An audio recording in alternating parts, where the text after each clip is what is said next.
Assalamualaikum warahmatullahi wabarakatuh. Perkenalkan, kami dari kelompok 2 yang beranggotakan, yang pertama ada Mas Andika, boleh maju ke depan.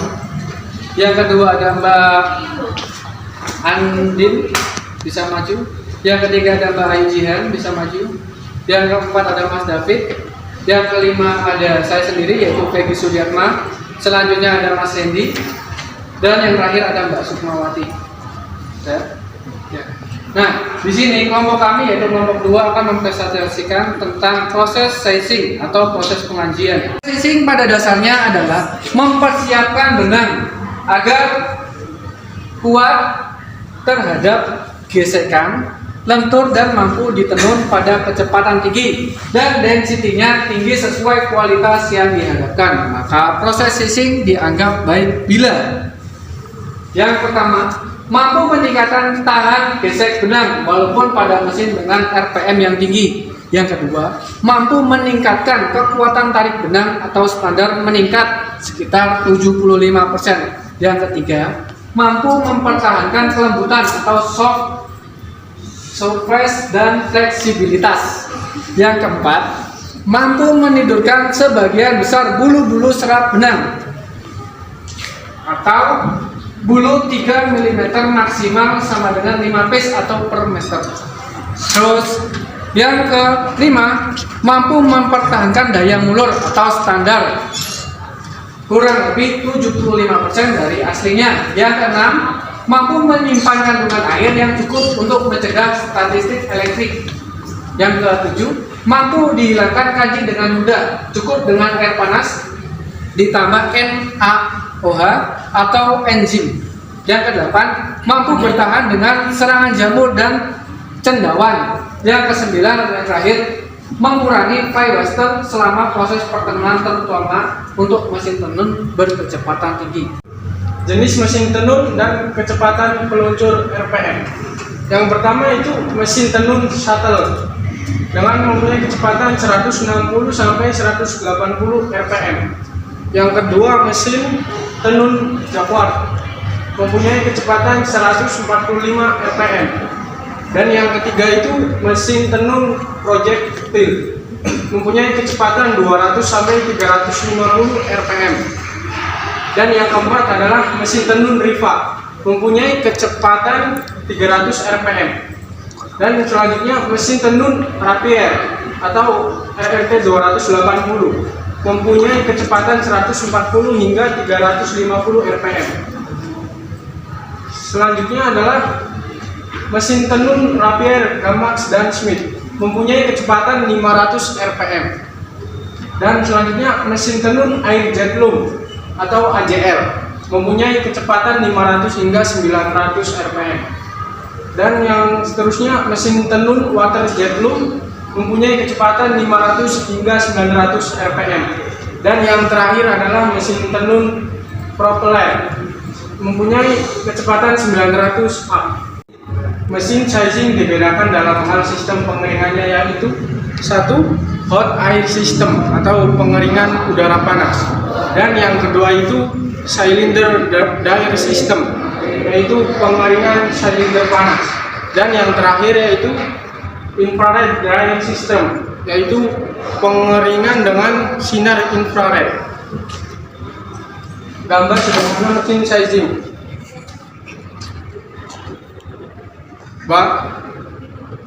Bahan-bahan kimia yang dipergunakan, bahan kanji utama biasanya dibagi menjadi 4 besar, yaitu yang pertama itu pelarut, yaitu air. Dan yang kedua itu stargens, yaitu bahan-bahan alami yang mengandung pati seperti pati jagung dan lain-lain. Termasuk di sini modified starch, yaitu bahan pati alami yang telah dimodifikasi.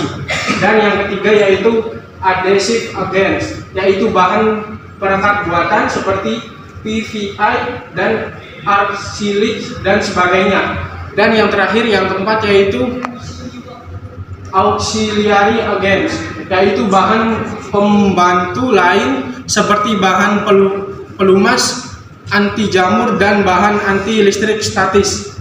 Adalah air, yaitu bahan utama yang digunakan untuk larutan kanji.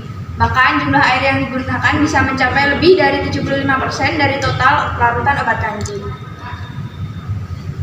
Air yang dipakai sebaiknya air yang telah diproses oleh softener dengan kesadaran yang rendah agar tidak berpengaruh baik pada stabilitas,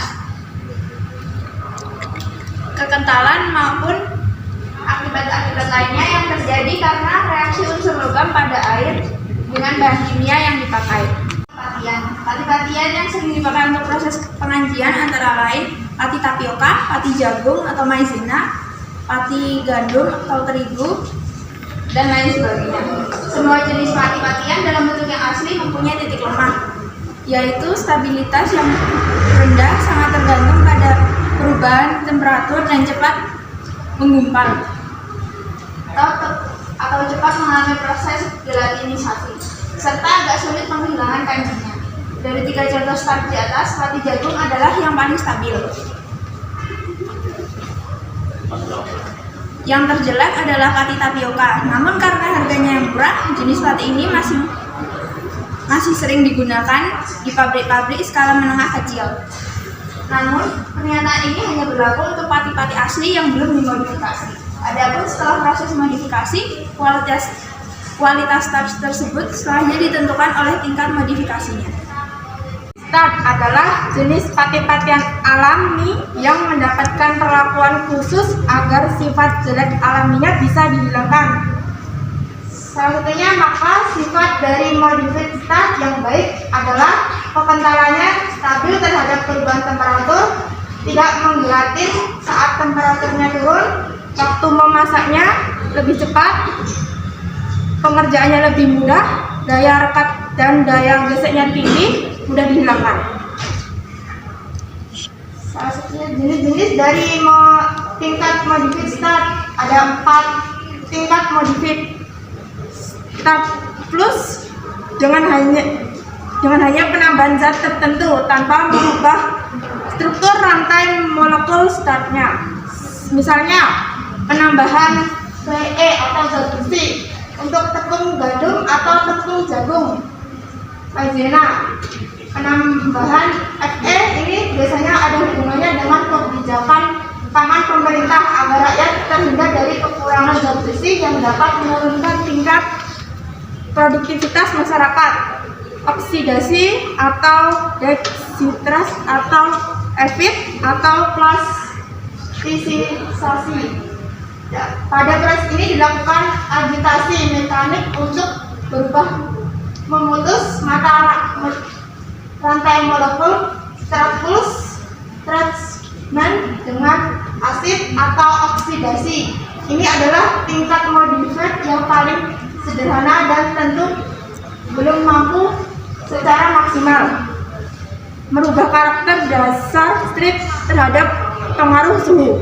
Namun dengan cara ini viskositas sedikit lebih mudah dibanding strip induknya.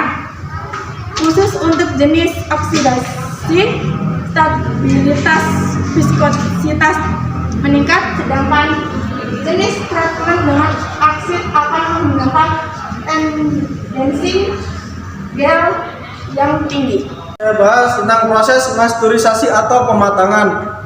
Setelah selesai memasak, sebelum dipindahkan ke stroke tank, larutan kanji dibiarkan sejenak tanpa pengadukan selama 10-15 menit agar semua bahan kanji benar-benar matang. Atau istilah Jawanya itu tanek. Dengan viskositas menjadi stabil. Menjaga suhu di stroke tank. Pada saat larutan kanji disimpan di stroke tank, ia harus selalu dipanasi dan diaduk. Nah, selanjutnya setelah melewati proses stress tank agar tidak menggumpal dan menggelati, adapun panas yang disarankan adalah jenis campuran larutan, yaitu 1. Larutan murni natural stretch suhu storage 80-90 derajat Celcius. 2. Murni stretch dioksidasi 80-85 Celcius. Murni stretch derivatif 70 sampai 85 Celcius, murni PVI 50 sampai 80 Celcius, campuran stretch plus PVI nomor 5, yaitu suhu stroke tanknya 80 sampai 85 Celcius. Di sini saya akan melanjutkan yang tadi. PVI atau kepanjangan dari polyvinyl alkohol adalah suatu molekul atau yang biasa disebut polimer, yaitu molekul dengan rantai sangat panjang yang terbentuk dari bergabungnya banyak molekul yang sederhana. Molekul-molekul ini dasar yang tergabung membentuk polimer disebut monomer, sedangkan reaksi pembentukan polimer dari monomer disebut polimerisasi. Monomer pembentuk PVI adalah vinilat asetat atau VA yang merupakan hasil reaksi campuran asam dekat ditambah oksigen ditambah etilen. Akrilik ada dua jenis akrilik, yaitu satu akrilik powder acidif konten kurang lebihnya 95%, dan yang kedua akrilik liquid, yaitu akrilik powder yang dilarutkan ke dalam sejumlah volume air. Fungsi akrilik yang terpenting pada proses pengajian yaitu satu, mengikat dan mempersatukan semua bahan kanji, terutama antara strep dan PVI dalam suatu ikatan yang menyatu. Yang kedua, akrilik bersifat menyerap air sehingga dengan terkanji akan dapat mengambil kandungan air dari udara yang humid untuk mencegah timbulnya listrik statis yang akan menyebabkan bulu-bulu benang berdiri dan menghambat peluncuran bahan atau terikat satu sama lain yang mengakibatkan putus bersih. Di bawah ini diberikan gambaran beberapa akrilik memiliki daya lekat yang tinggi dibanding PVI dan obat kanji lainnya, namun memiliki kekuatan lapisan film yang lebih rendah dibanding PVI. Lubrikan atau pelumas benang-benang besi pada saat diproses tenun akan mengalami tekanan, persinggungan dan gesekan baik dengan back roller, dropper, wheel, atau persinggungan dan gesekan antar benang yang bisa berakibat mengurangi kekuatan benang. Ada beberapa macam pelumas, yaitu